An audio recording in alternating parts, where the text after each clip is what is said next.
Hey everyone, welcome to the Social Media Club event, everything you need to know about social media in 2022. My name is Eric Pratum. I'm the president of Social Media Club St. Louis. Before I introduce our panel, a little housekeeping. We have a very small set of questions planned for our panel today, so we'll give them time to answer and discuss, but we do have both the chat and the Q&A functions here. So please, use the Q&A function when you have a question for me or for the panel. And if you simply have something to say to other attendees, I encourage you to use the chat function and make sure that you select the option for all attendees and not just the panelists to see your message so that we can hopefully have a lively discussion today. Next month, Social Media Club is planning an event titled Building Your Social Media Resume. We're still lining up all of the details for that event. So if you are interested, please sign up for email with us, follow us in social media, or reach out to one of the panelists here to get an update once the details are ready. Now, before we jump into the questions, I'll introduce our panel and let them do some shameless promotion.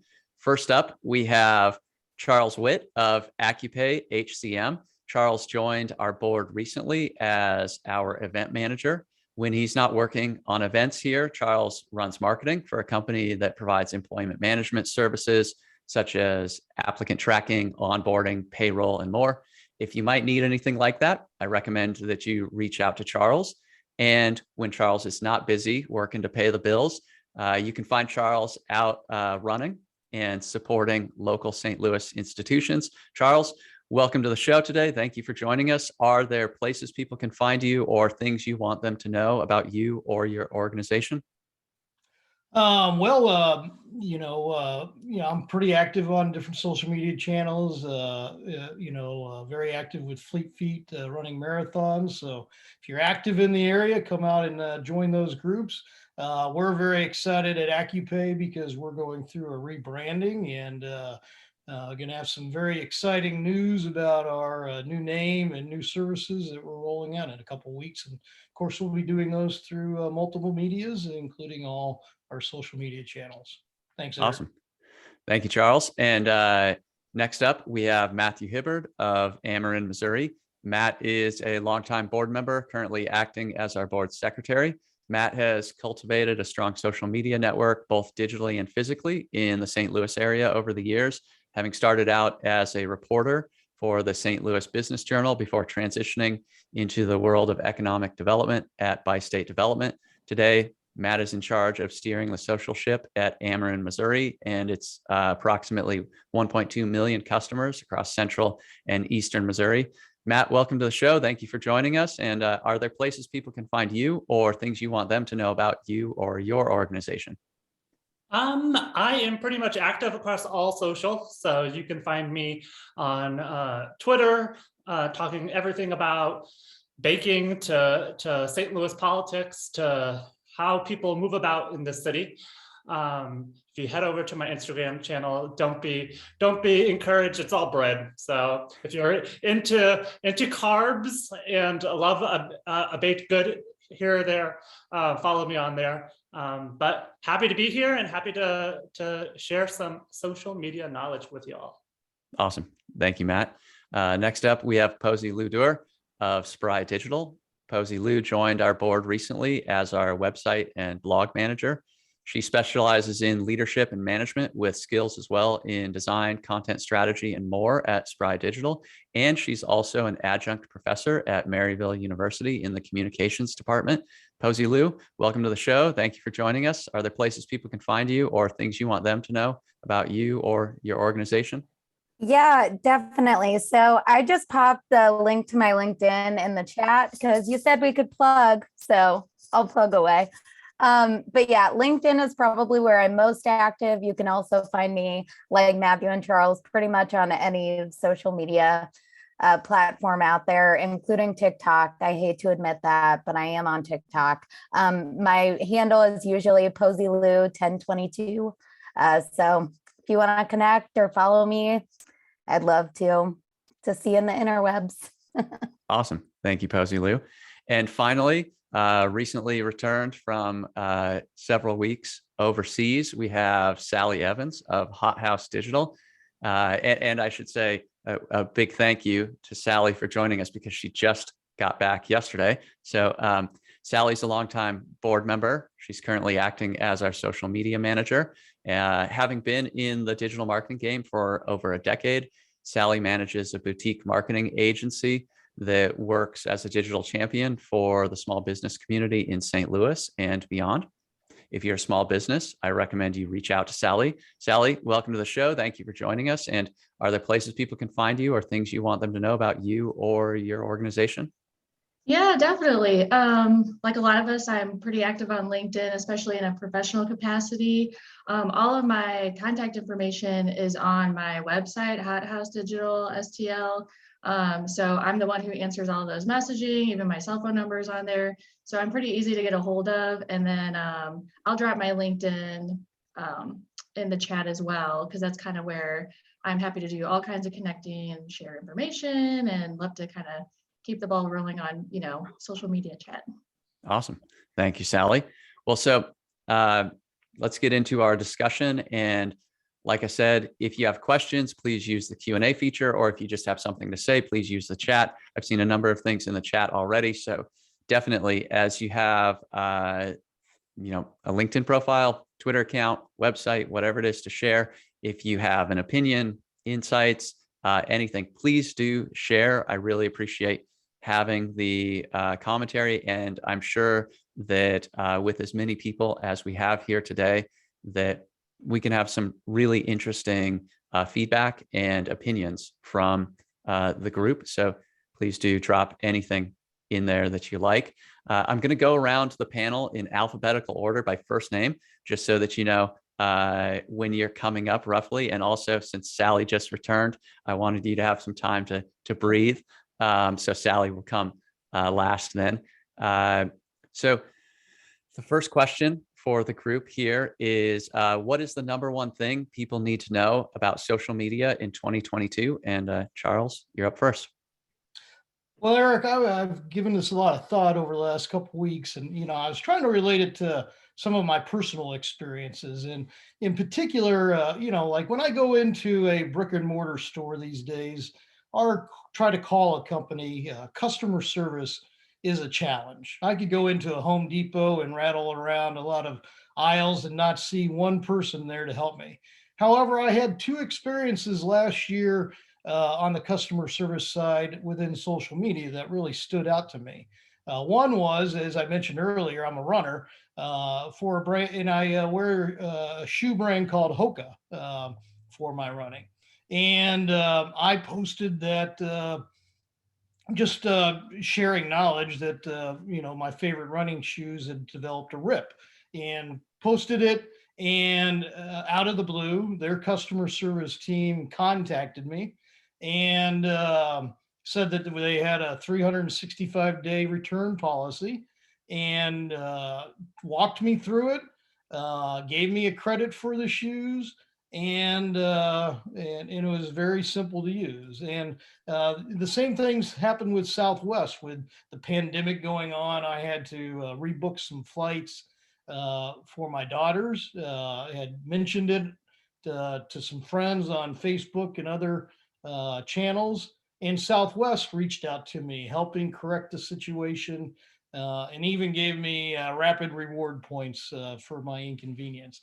So I think how customer service develops over the social media channels is going to be something to watch, because as we can see, the pandemic is not subsiding. People are interacting with brands through these channels, and customer services, I think, is going to be a key in my mind. Awesome. And I suppose, definitely from our panel here, as you all have thoughts, or from everybody else that is watching, as you have thoughts, please do send them in, or your questions. But Charles, one thing that I'm wondering is, as it relates to customer service, do you feel like this is a low-hanging fruit area for most organizations, or is it an area that's poised to grow for some reason, or like why customer service, I guess? I think, there's, with the pandemic, with online shopping increasing, with the interaction being more through messaging, social media gives companies a chance to elevate in this area, in my mind, and enhance the customer experience when something has created a disconnect. So those brands, in my mind, that can really be proactive in this area and stand out are going to be the ones that other people mention to their friends and networks and can help grow their customer base. Mhm. I'm curious. This is more of perhaps a personal curiosity than something that is super informative. But you happen to mention Home Depot. So one of those big stores like that. You said you rattle around the aisles and don't hardly see anybody.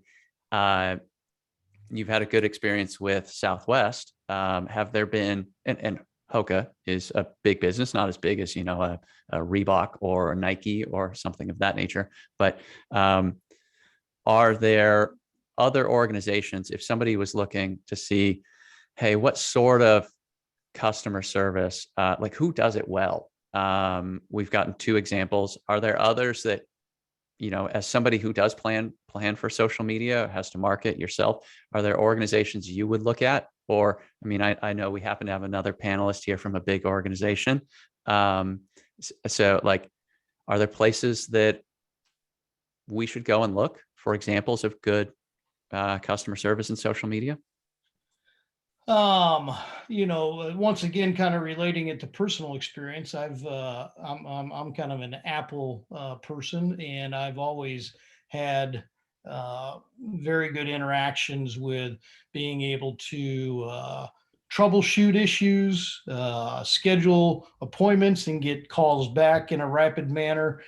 So that's a big brand that I think starts the process online or through one of their channels, but then makes it personal fairly quickly. Yeah. Matt, yeah, go for it. Yeah, I would piggyback on that. In 2022, it's customized, personalized customer service. That is hard to do, but if done correctly, you could be a customer for life, right? What company does this the best? If you guys want to do kind of a masterclass of customer service, follow Chewy, right? So Chewy does a phenomenal job of customer service, right? And it's not just on social, right? It's multi-platform. So when a customer has a question about a dog order and hears a baby in the background, Chewy is going to give that customer a onesie in the mail, probably 2 weeks later after that call, right? It is purposeful customer service that customer had no expectation that gift was in the mail, but they then become a customer for life, right? And so figure out what your audience is, what they love, and what can go the extra mile to really lock in that customer loyalty, right? And just to piggyback, Eric, is the importance of defining an SLA, right? A service level agreement, right? And this can apply to all company sizes, right? I know our membership and our audience today spans large companies to mom and pop shops, but all of us can have an SLA baked into their social media strategy so that their audience expects engagement, a level of engagement, right? So a lot of that happens with setting kind of that agreement. We only respond to you between these hours, or a content flow that pretty much your audience expects content, right? So we provide a Wednesday video each week. So you're telling and you're teaching your customers when to engage, how to engage, and hopefully you'll build that engagement across your platforms, across time, to really lock in those strong, loyal customers going forward. Thank you. Well, so we've already got you talking, Matt. So I guess we'll move to you. What in your opinion, is the number one thing that people need to know in social media in 2022? The one thing that I have, which is kind of ironic, is not to have a plan, but to be resilient in your social media content planning, okay? So it is good, it is best practice to have a social media calendar, to have a game plan in place so that you sustain some level of consistency and engagement, right? All about social media is that social component, right? You want to continue the conversation. You want to have your brand be a part of engagement as much as possible, right? And so a lot of that has to do with content flow. However, being just talkative is not the most effective, right? You want to be relevant. So relevancy is kind of this generic term, but I feel like a lot of people start to fall into this robotic sort of flow, which takes kind of that conversation out of it, right?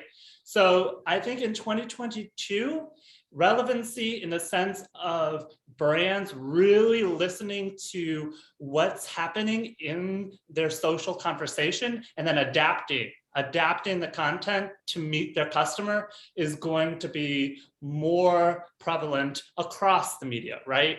So if there is something that happens at, say, your business that is noteworthy, why not create some sort of content, some sort of spotlight that may not have been in your content calendar, but is worth infusing into the conversation. So build that content calendar, but put some holes in it. Put some places where you can wiggle and adapt and personalize. Well, thank you. And I'm curious, working for Ameren, Missouri, as you do, you have to have a calendar, hopefully, so that you have a plan. You're trying to achieve certain things.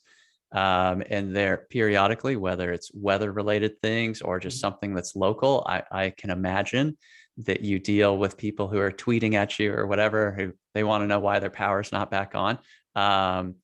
And I'm curious how you balance in whatever channel it is, trying to deal with a sort of one-to-one customer service, while also perhaps needing to then judge, given what's going on right now, is this the next right thing for us to be posting in one social channel? Like how do you balance when something unexpected comes up?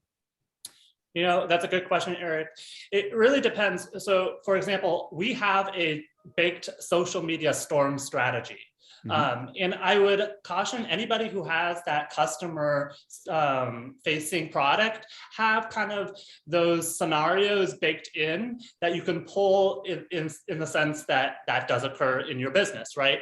So for Ameren, we get about, during a storm, we get about 200 incoming messages happening within that storm event. So it could be 200 incoming social messages coming in within the hour, right? And all our agents are on deck reaching out to those people.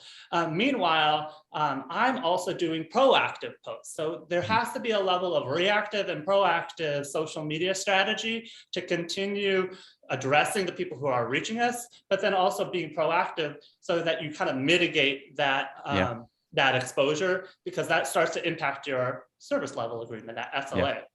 One thing about Eric, about being nimble is we do a lot of mutual assistance. So we send crews down to Louisiana, we send them after a hurricane, right? And for the most part, we show off our crew out in the field, helping, doing the good work of the community. Well, last time we went down there in Louisiana, we were able to get some photos, and we found they just sent us this story about horses being just left, abandoned. And our crew went out there and contacted the local animal shelter, got these abandoned horses the care they needed, right? Well, that usually wasn't our storyline that we would share during mutual aid. We would share the linemen working, but we decided to shift, being adaptable, being flexible, that storyline just a bit, and it ended up being our most engaged social post for 2021. So again, kind of going back to being resilient, being proactive, but not afraid to be flexible, for sure. Awesome. Thank you. Well, so on the content calendar topic, I do want to get Posy Lou's opinion, but before I go there, and I mean, I want to get everybody's opinion, of course, but I know Posy Lou has mentioned a number of times in other email and conversations recently, content calendaring. But before I go there, Matt, in your particular business, especially with weather related stuff, I imagine you deal with a lot of potential customer service needs that occur off hours. There's a storm overnight or something. And now maybe this is too specific to your business, but still I'm wondering with your SLA and something like that does come up, how do you handle people's power being out at midnight? Are you hopping on Instagram or Twitter or whatever, or do you handle your customer service through other media at that point? Well, the beauty of a storm is usually, it's coming your way. So we do actually look at forecasts. We actually have weather reports come to us, as the weather comes to your guys' the TV broadcast. Mm-hmm. So for the most part, we're aware of the severity of a storm. And so we're being nimble. Our customer care team is shifted then. And so sometimes they'll go off work hours, and then they'll just get shifted to the end. So it's about being flexible, but also, making sure that you have the staff ready, available to meet those concerns. Yep. Yeah. Thank you. And Posy Lou, before I let you answer the bigger question, knowing that you have some experience, some interest, a passion perhaps for content calendars and that sort of strategy, how do you approach planning things out versus being nimble or being able to adjust like Matt is talking about? Yeah, so I do enjoy creating calendars and looking at the calendar, seeing what makes sense. One way that I approach it is I have a year-over-year calendar with kind of set dates specified, like, oh, we typically post about this holiday or this special event related to our industry that happens on an annual basis or what have you. But there are those occasional blips that come up where you have to read the room and reassess, or you have to see what your audience needs and play to that. And in situations like that, completely like what Matt said, have that wiggle room, have that buffer, have that space, whether it's on your calendar or, within your weekly set schedule to work on creating content. Just making sure that you've got, a way to pivot and a way, not just with your resources, but also with your ideas, with the concepts, and with the messaging that you're trying to get out to your audience. There's never just one approach to do anything, especially on social media. We see it constantly evolving. It's like the Wild West out here. I mean, another thing to consider with content calendars is you never know what platform is going to come out with a new tool. One thing, so did that answer that question, Eric? Go for it. Yeah. Pivoting into the larger question, one thing that I'm really looking forward to in 2022 is how much all of these platforms are investing in their creator economy and in the content creators that are doing the work. I mean, like I said, I hate to admit that I'm on TikTok, but I'm on TikTok. So many people are on TikTok because it's easy to just hop on and start recording videos, playing around with the different features, saving audio. They've come out with so many awesome tools and things that really are pretty intuitive and not super hard. I mean, for somebody that's, uses a phone on a regular basis or a computer or a tablet to figure out. And I feel like that kind of empowerment and elevation of the users of the different platforms is just revolutionary. So I think, right now the creator economy is valued at over $100 billion. I think that's just going to continue to grow, and it's just getting started. And I think a lot of the people out there that are just dipping their toes in the water of content creation are really going to buckle down and pick up that traction this year. Because I mean, one thing we've seen is a lot of people have pivoted to digital with everything having to do with the pandemic. And hopefully numbers with the pandemic will continue to, well, I shouldn't say continue because they've ebbed and flowed, but will go down, and we'll still be able to see people utilizing the digital platforms and channels available to them in different ways. Thank you. So as it relates to creators and social media, do you for people that are attending here, or folks that may have questions or opinions, I'm curious, do you see the opportunity or the thing to know about content creation and being a creator this year as something like you can make a brand, you can make a name for yourself by becoming a creator, or that because Facebook, TikTok, Instagram, whatever the channel is, because they're investing in creators and the opportunity to create, that's yet another opportunity for your brand to be engaged there. Even if your brand is not a creator, like what can people do as a result of these investments that you're talking about? Yeah, I mean, I think the best thing to do if you are, wanting to pursue something new or try something new, whether it's a new tool or a new platform, is get started at a personal level and just do it as yourself. Mm-hmm. I actually got this advice from the CEO of my company, Spry Digital, Sheila Burkett. She's fantastic. She told me, if you don't feel confident emulating the Spry brand and the Spry voice when I was just getting started, start, tweeting stuff, Instagramming stuff. You don't have to do it on your personal account, but at least start with LinkedIn, since it's a professional platform.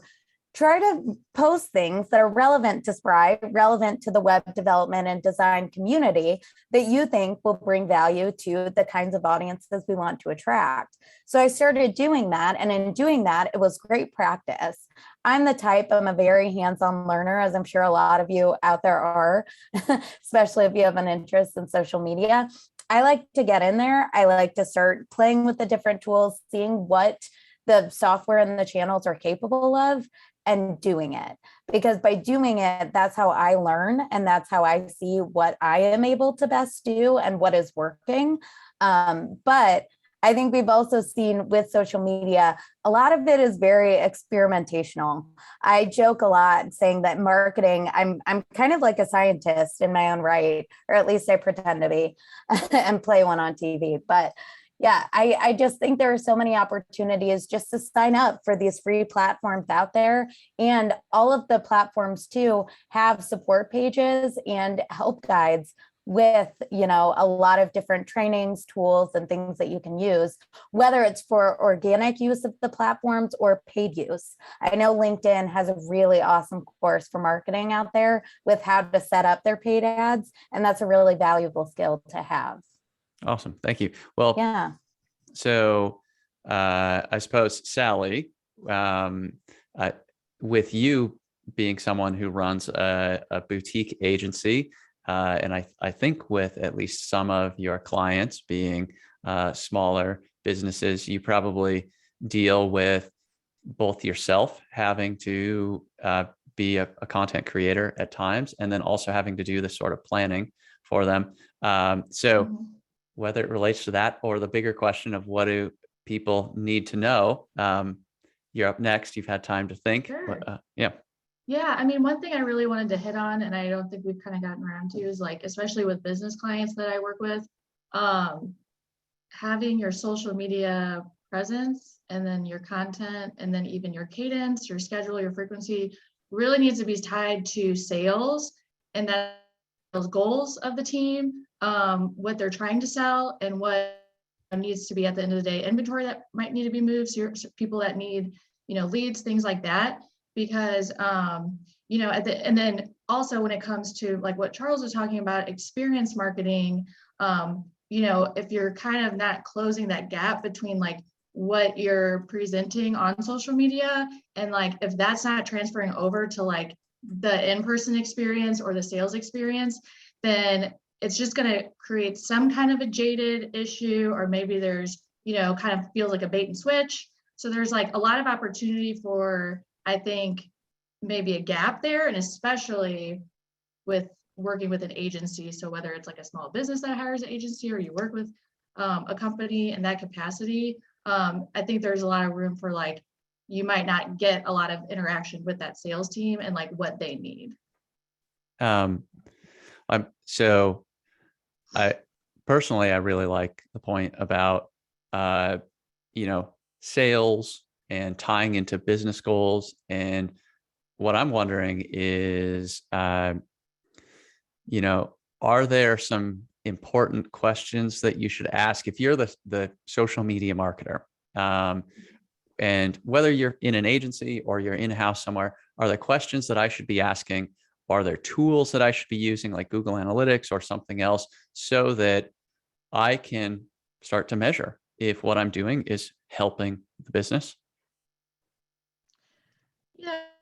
So a lot of what I do as far as, establishing some kind of ROI, or like if a campaign is working or not, is actually getting some of those sales figures and numbers, or like what kind of close rates we're working with a company. And, I think as far as asking questions leading to that, I work with a lot of businesses to create like a brand script, or working a lot on the brand storytelling, and that just really helps everyone kind of get on the same page as far as brand persona, and really kind of like the core focus. So that way people know initially, like, this is, kind of what we're really putting as a priority. And I think that's especially important with social media, because sometimes people get carried away with like, we talk about a content calendar, and then sometimes people are pulling up things. I even had people send me stuff like that before, where they might say, oh, we have a content calendar, and it's literally the 12-month calendar with like Martin Luther King Day, President's Day, all these holidays, which are important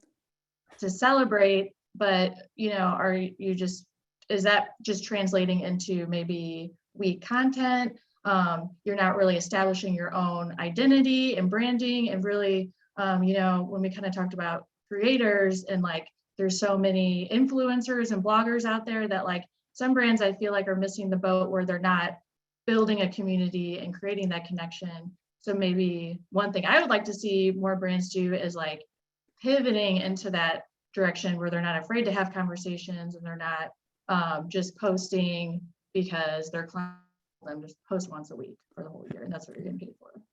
Thank you. So we've had a couple of things. I'm going to answer the question myself as well, but before we go there, I think we've had a couple of things in the Q&A and the chat that are appropriate to what you were just saying, Sally. So Doug posted, and I think it only came to the host and the panelists, but Doug said Google Analytics and HubSpot provide a lot of data for measuring the impact of social media, which I totally agree with. There are certain things that you have to set up, of course, proper tagging. Sometimes you need JavaScript to track certain things, like e-commerce, for example, if you're doing that. And so I totally agree there.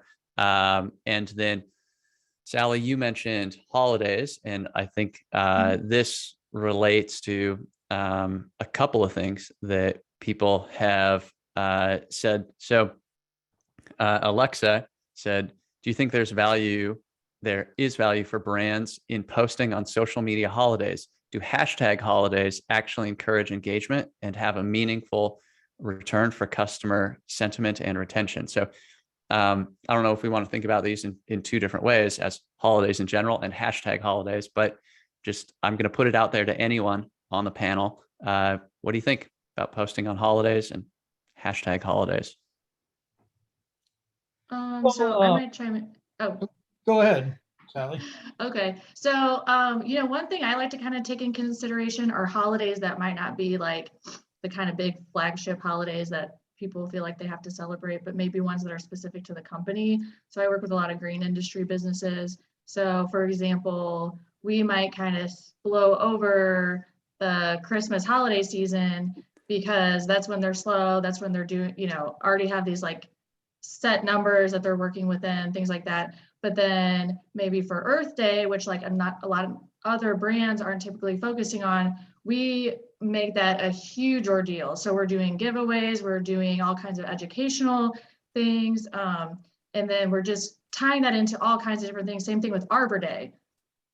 Knows when that is, right? But we like turn it into a thing because it's relevant to our industry. And then people that are following us are chances are they're horticulturalists, they're passionate about the green industry. So they're going to think it's really cool that we're making this a special event and we're not just kind of like joining the chorus when it comes to like maybe some of the other holidays. So I would say maybe like picking and choosing, or then coming up with their own holidays. I work for one of my clients is a dance studio in St. Louis, for example. So I made up a holiday called Tutu Tuesday, and we just kind of use that sporadically here and there. But it's a cute way for us to share some of like the kids program classes in a fun way. That's, I mean, it's not really a holiday, right? But we're just kind of, you know, it's sort of like a persona thing, and then we're just having fun with it, right? And so I think there's like a lot of room to like be creative with it, and then maybe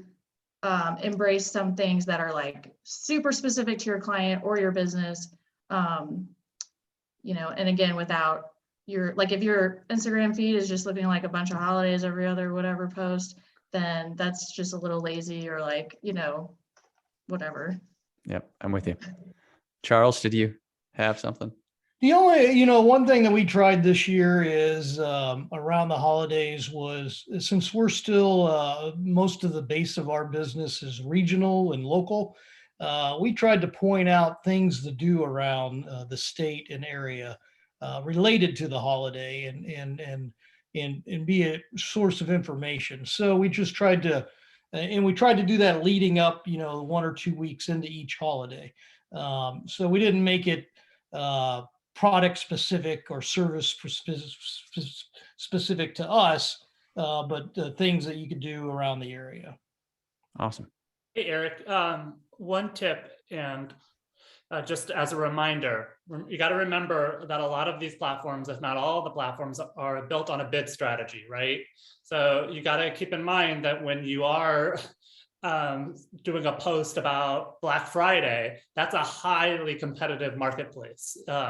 And so if you think, oh, I'm going to do a holiday post, I'm going to get a lot of engagement because everyone's thinking about it. Well, all these advertisers are also paying a lot of money for those terms as well. And guess what? LinkedIn, Facebook, and Twitter are going to go first to the people who are paying and then come to you, right? And so just keep that in mind. Like for us, we built our content strategy mostly on seasonality, right? People are more likely to buy, you know, heaters and so forth now, right? We're going to talk about air conditioners in the summer, right? And so seasonality is more important for our product line and business line, but maybe consider doing seasonality or holiday posts, but maybe stagger it so you're able to get those cheaper bids if advertising is part of your social strategy. Yeah. Thank you. We have a couple of questions in the Q&A that I want to get to, but in the interest of time, I will try and get through my answer to this question as quickly as reasonably possible. I'm long-winded though, so I'll do my best here. So as far as the number one thing that I think you need to know in 2022 is if you yourself are a creator, if you work for a brand, or if you're looking to build a brand, I believe there's substantial opportunity with the metaverse. I know I kick myself even mentioning a trend and something that seems so odd in certain cases, but I believe this. So I know it's not easy. I know that it's easy to poke fun at people sitting on their couches or standing in their living rooms with VR goggles, waving their hands around all day or whatever it is. But the reality of the metaverse is that it's sort of repositioning or repackaging of a number of things that already existed. So to try and dispel some disbelief, just go with me here. Anytime you hear the word metaverse, replace it with the word cyberspace. 90% of the time it works. So instead of the metaverse is the future of our economy, cyberspace is the future of our economy. Cyberspace is increasingly where people will go to connect. Cyberspace offers supply chain, training, and other opportunities for business. Most of the time, if you think of it as something already existing, it works pretty well. And broadly speaking, the metaverse can be made up of virtual reality, but also augmented reality. And even when you play a game like Fortnite on your computer or your game console and you're not in virtual reality, or if you use a platform like LinkedIn, you're accessing what we now refer to or can refer to as the metaverse.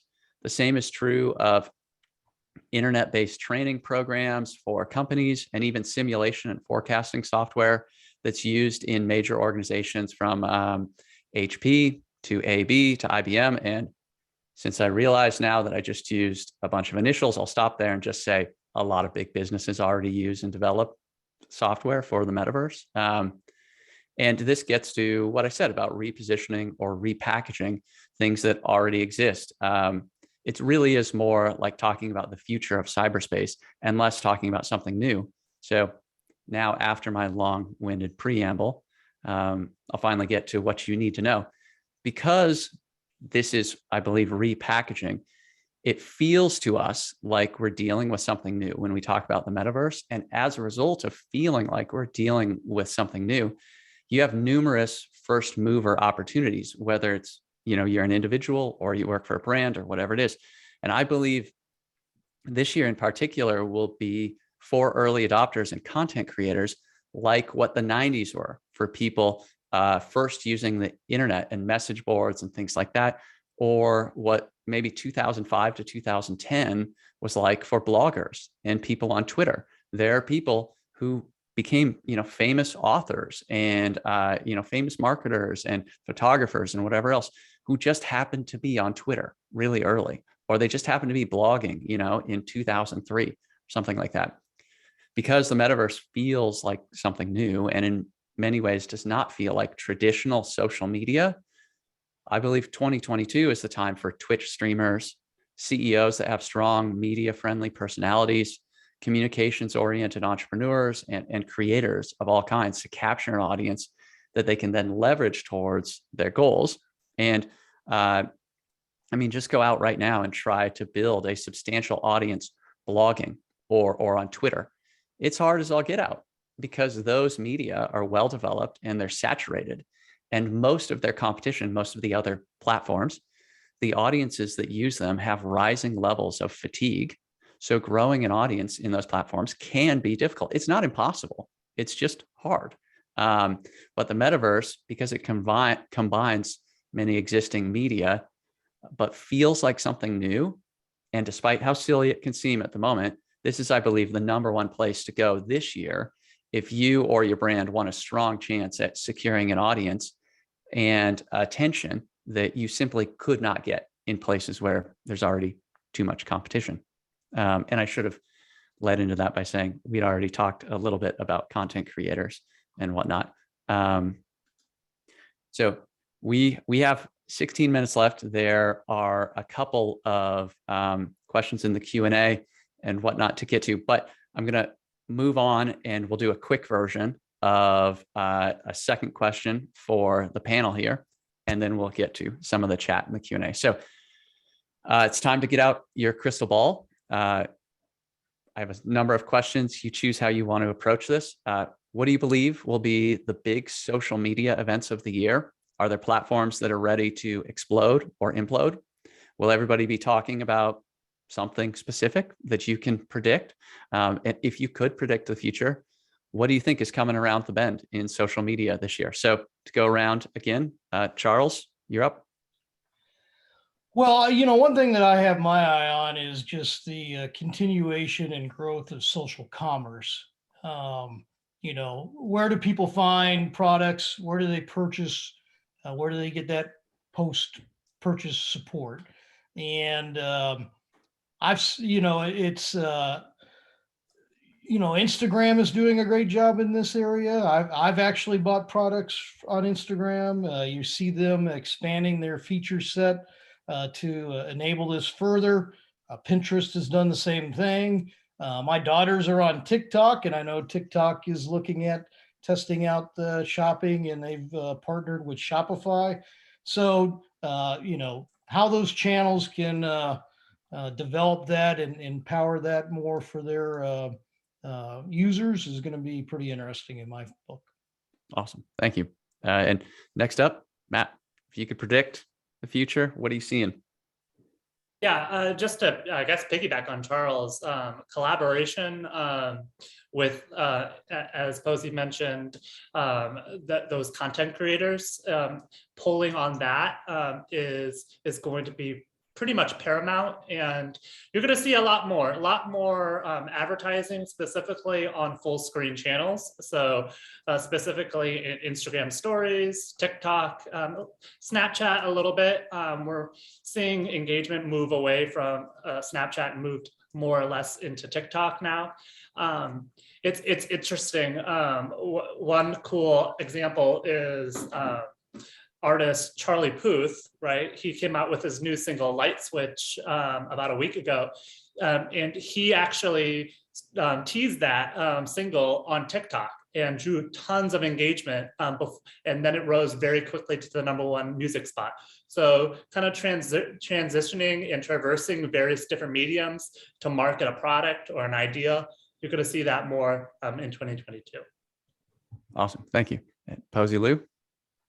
Yeah, I'll say one thing I'm really excited about is the rise of the LinkedIn influencer. I feel like a lot more people are very active on LinkedIn now because they want their personal brand to be emulated in a digital way that's easy to get their name out there, especially because we are not operating in person business as usual, or at least not as much as we used to, or as often as we used to, or some of us would like to. I'm a huge extrovert. I would totally like to. One event I always look forward to every year is the Midwest Digital Marketing Conference. They have pushed it back. It's usually in May. It is now in September, the 27th and the 28th.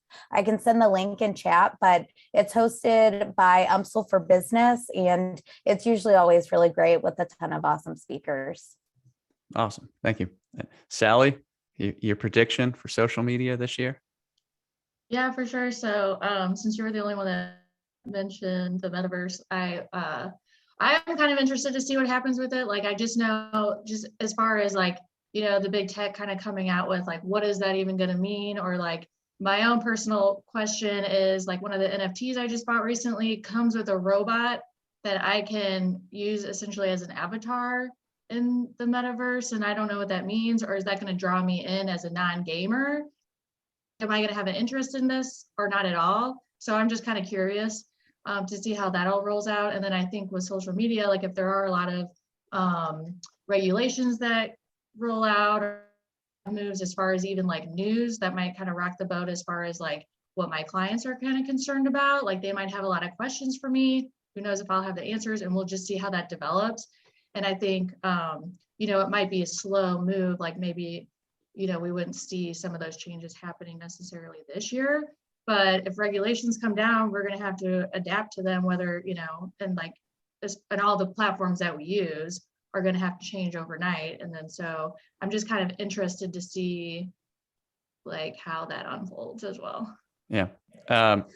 Well, so before we go to some of the questions, then you mentioned regulations, and to some of you, if you know me or you've attended some of these events, then probably no surprise that regulations are of interest to me, and my prediction relates to that. So I think it goes without saying that TikTok is going to continue to grow and that social commerce is growing, but because those are we're fairly certain about those things, I'm going to throw in here that in part because of the metaverse, but also just because of the progress of technology. This is the year that I believe we're going to get a workable version of something like Google Glass. So Facebook is supposedly developing their own glasses. And 2022 is going to be the year in which we get multiple options from multiple manufacturers for using both glasses and also in-ear assistance, visual overlays, so augmented reality, and other seemingly unobtrusive ways to introduce your social media and digital data into your everyday life without having to be tied to, you know, a phone or to your computer. If you watched the movie Her, you saw an example of digital physical interaction. Or if you saw Swan Song, which was recently released on Apple TV Plus, they had something similar with the contacts and the earbuds. I know not everybody saw that, but it's not the point of the movie either, but for what it's worth, that is part of it. And while it might have seemed odd and limited when Google Glass came out almost a decade ago, I think we finally reached a place where we will have multiple offerings that will actually this year gain large adoption.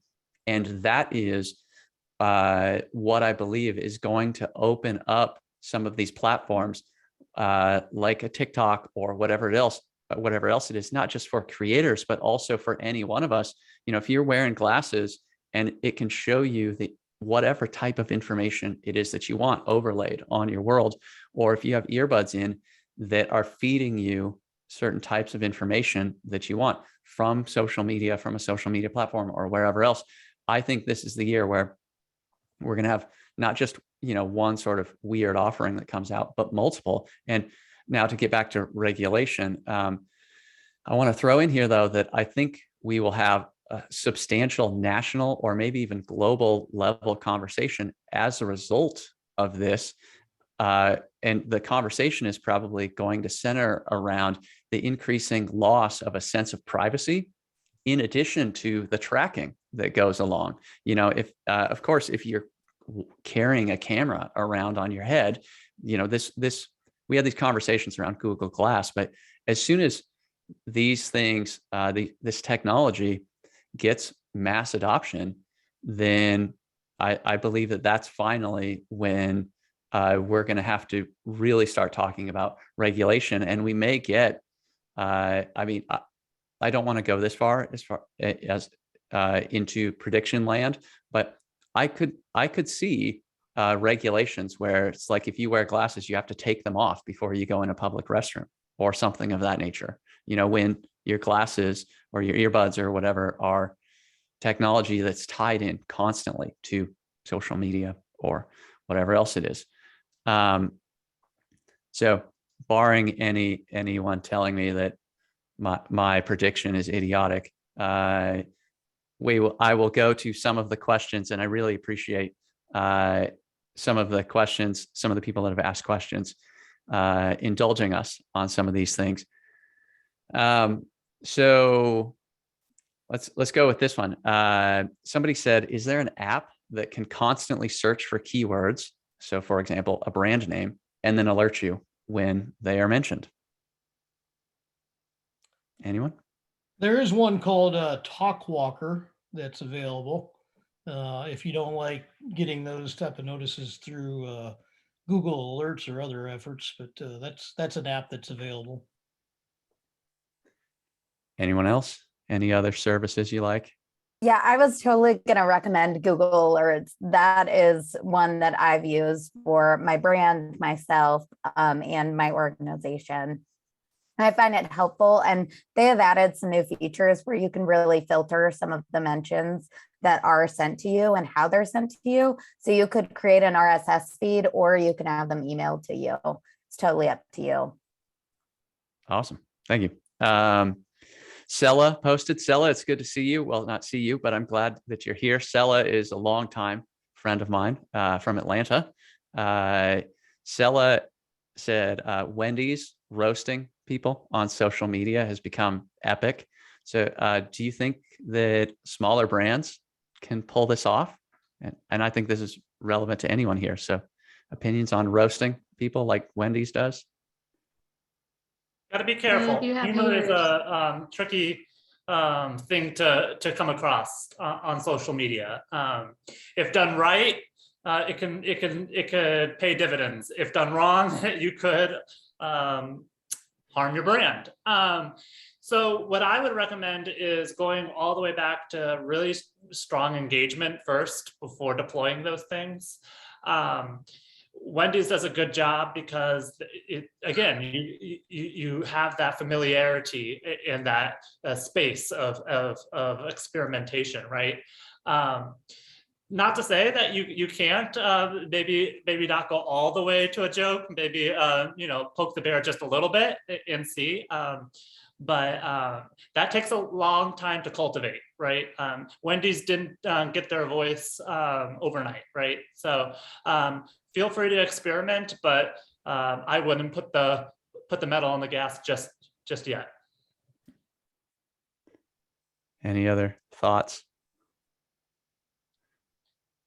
I know that we have, I think Kenny was saying this in relation to this question. So correct me if I'm wrong, Kenny, but Kenny said in the chat, it's an art form. So check out or see Jones Soda as an example. Yeah, I think it really depends on what type of brand you are. And like Matt says, how you've developed your voice to that point. Because I don't think that would work for too many brands, in my opinion. For what it's worth, I recall attending this conference called TwitterCon in 2009, which at the time was the first conference that was just dedicated to Twitter. That's not saying much for what it's worth. It's just what I remember about it. And there was a woman there who was responsible for Arby's social media. And if I recall the details correctly, she was the sole person who sort of gave Arby's a voice, and Arby's like really spoke to a young male audience. You know, the whole where's the meat thing. I think that's the slogan. Is that right? And she was not in this demographic, but she figured out how to develop the voice that really spoke to people that were, likely to be open to this type of messaging. And then eventually she hired, if I recall correctly, some people who were in that demographic who were able to, at a higher volume, because there are more people, and also even at a strategy level, at a higher volume, they were able to produce and respond to people. And then on the strategy side, they were able to come up with more new ideas that spoke to that particular audience. And at least for me, I recall thinking that it was really interesting to have somebody who didn't have to be, well entrenched in, like if it was Wendy's, for example, you don't have to be somebody who's going to go and roast somebody else, but you do have to be committed. You have to speak, you have to be true to the brand. And it is definitely an art form. There's a line, all of that. So we have 2 minutes left.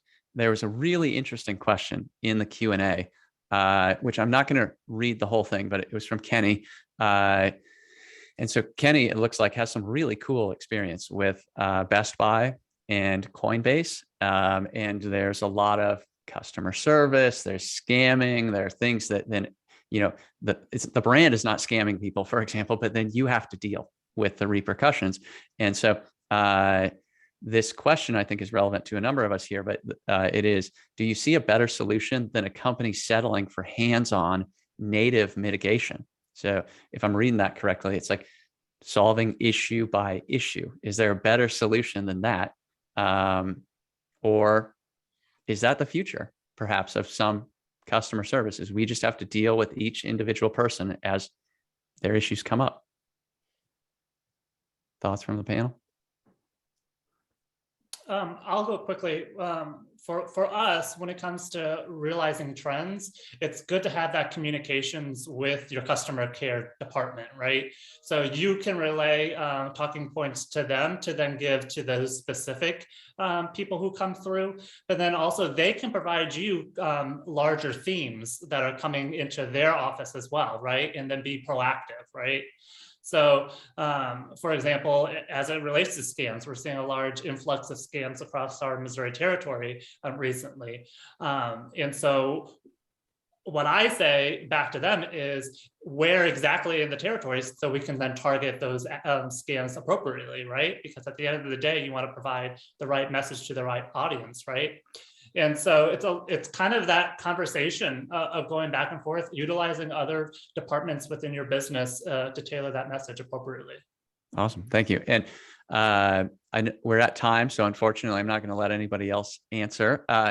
We're first and foremost, I want to thank our panel, Charles Whitt of AccuPay HCM, Matthew Hibbard of Ameren, Missouri, Posy Lou Durr of Spry Digital, and Sally Evans of Hot House Digital. Thank you for your time and for joining us today. And thank you everyone that joined us. Thank you for your chat, for the questions. We will share a recording later today or tomorrow. I hope you join us in the future, and goodbye, everybody.